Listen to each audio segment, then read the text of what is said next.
Students क्या हाल है? ठीक ठाक हैं? अच्छा स्टूडेंट्स, आज का जो हमारा टॉपिक है वो है measurement of size of computer memory. यानी कि आपकी जो मेमोरी होती है उसको मेजर करने के लिए आप कौन कौन सा जो सा है साइज जोन से यूज करते हैं। ठीक है। अच्छा स्टूडेंट्स, जैसा कि अब हमने प्रीवियस लेक्चर में पढ़ा था कि हमारे पास मेमोरी दो तरह की थी। एक आपके पास थी प्राइमरी मेमोरी और दूसरी थी आपके पास सेकेंडरी मेमोरी। ठीक है। तो उन मेमोरीज के अंदर जब डाटा स्टोर होता है तो हम कौन सी ऐसी चीज होती है जिसके जरिए हम उसको मेजर करके डाटा को स्टोर करते हैं। ठीक है। तो आपको पता है कि कंप्यूटर जो सा होता है वो हमेशा डाटा 0 और 1 की फॉर्म में स्टोर करता है कंप्यूटर। ठीक है। तो आपके पास जो 0 और 0 या 1 की जो फॉर्म होती है, ठीक है, और 1 की जो फॉर्म होती है उसके लिए हम अपने डाटा को स्टोर करते हैं। ठीक है। और जो आपका 0 और 1 की जो फॉर्म होती है उसको हम क्या कहते हैं? बिट कह सकते हैं। यानी कि आपका जो डाटा होगा वो स्टोर होगा 0 या 1 की फॉर्म में। तो आपके पास जो बिट्स होती हैं ये 001 0010, ठीक है, फिर 1 फिर 0 मैं लिख देता हूं। तो ये आपके पास जो एक ये चीज आ रही है ये आपके पास एक बिट कहलाती है। ठीक है। यानी कि ये आपके पास क्या है? बिट कहलाएगी।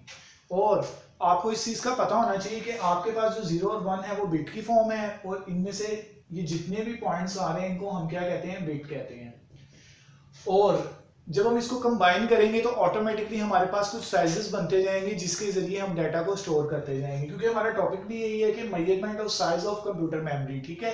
तो आपकी जो मेमोरी बनती है वो मुख्तलिफ किस्म की बिट्स, बाइट्स या मुख्तलिफ किस्म के मजीद आगे केबीज, आपके पास मेगाबाइट्स, टेराबाइट, इस किस्म की मेमोरीज को मिला के, स्पेसिस को मिलाकर बनती है। ठीक है। तो अब हम देख लेते हैं कि हमारे पास वो कौन कौन सी हैं। तो सबसे पहले आपके पास जो आपके पास आती है वो आपके पास आती है बाइट। ठीक है। अब बाइट क्या होती है? बाइट जो सी होती है वो आपके पास 8 बिट्स का कॉम्बिनेशन होती है। ठीक है। यानी कि आप किसी भी 8 बिट्स को इकट्ठा करते हो, उसको ज्वाइन करते हो तो आपके पास क्या बन जाती है? 1 बाइट बन जाती है।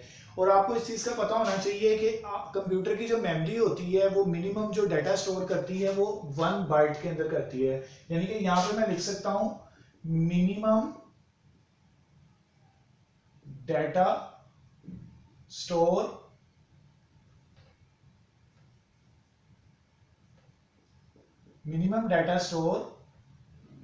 इन 1 बाइट।